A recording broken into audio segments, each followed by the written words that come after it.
दिगपहंडी जदि आम कहवा एठिकार माटी रे जगन्नाथ संस्कृति रही गजपति मूल वंशज हेले एठिकार राजा माने ये मध्य गोटे वाणिज्यिक पेंठस्थली थिला।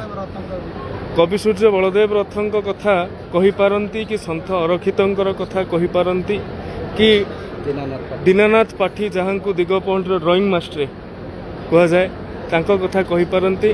पूज्य पूजा कला प्रतिभा रे भरपूर ए अंचल बोध हुए माँ सरस्वती आशीर्वाद अच्छी ए माटी प्रति जो बाणीपुत्र माने प्रत्येक थर जन्म ग्रहण करुछंती। एबे मध्य ए माटी धन्य होईची पद्मश्री को लाभ करी।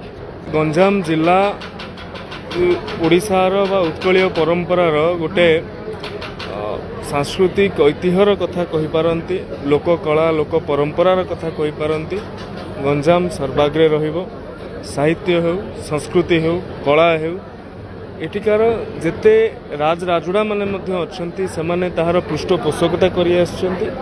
आज दिन रे भी अत्यंत खुशीर कथा एमिति जिला समग्र भारत वर्ष रे विरल थिबो जेउथिरे पाखापाखि 30 टी लाइव फोक आर्ट वंचित भाव रे रहिथिबो। अनेक काल इति मध्य रे बीतीछि किंतु गंजाम बासींकर कला प्रति जो ममता रही कला प्रति जो भल पाइबा रही एवं प्रशासनिक पृष्ठपोषकता एवं सरकारी सहायता फल आम विभिन्न महोत्सव गुड़ी विभिन्न लोककला गुड़ी आम प्रेरित करुछु एवं ताहार जो गुरु माने रहिले गोटे पूज्य पूजा परंपरार आगक नवापाई आम प्रयास करुछु।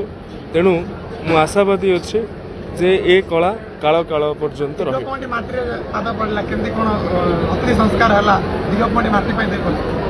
देखो दिगपहंडी जदि आम कहवा एठिकार माटी रे जगन्नाथ संस्कृति रही गजपति मूल वंशज हेले एठिकार राजा माने ये मध्य गोटे वाणिज्यिक पेंठस्थली थिला।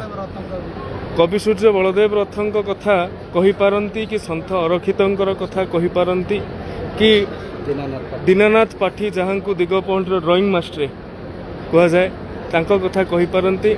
पूज्य पूजा कला प्रतिभा रे भरपूर ए अंचल बोध हुए माँ सरस्वती आशीर्वाद अच्छी ए माटी प्रति जो बाणीपुत्र माने प्रत्येक थर जन्म ग्रहण करुछंती।